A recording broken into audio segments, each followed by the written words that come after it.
if Mar does not win and you win, what is going to happen to your advocacy? Will you still continue with it? Ako, I hope so. But I hope it doesn't happen, that Mar would not win.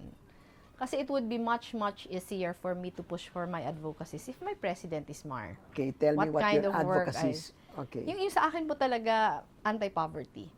Through good governance. Kasi yun naman yung pinanggalingan ko. That was my life's work, even before I entered politics. I was telling Secretary Mar that, if ever, I will never be interested in a cabinet post. Sana kung manalo kami pareho ni Secretary Mar, parang yun yung ipaubaya niya sa akin na trabaho. Kasi I think I will be good at it. Food security, housing. Basta yung mga anti-poverty programs po na mas streamline yung lahat na government processes. Pero may clear mandate. Yung West Philippine Sea, anong stand mo ron? Ako po yung stand ko dyan, gawin natin lahat to protect our sovereignty, ipaglaban. Pero dapat yung gobyerno maging open sa lahat na peaceful na paraan para ma-resolve ito. Hindi naman natin ma-afford makipaglaban. On taxes, the government is imposing too high a tax rate on the people or low? Ako po, too low? I am for tax reform eh. Oh, like what is your ako tax po, reform?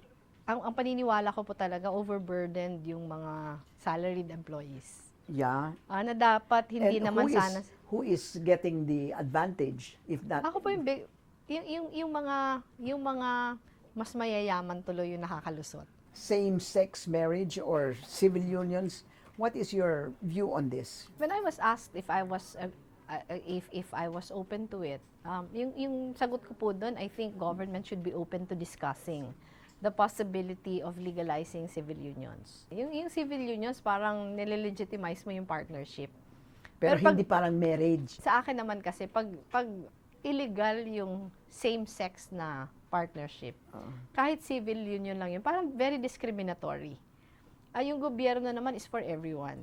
It's not just for Catholics, it's not just for Muslims, it's not just for Christians. Yung who you choose to live with is a human right na hindi pwedeng pakialaman sana ng gobyerno.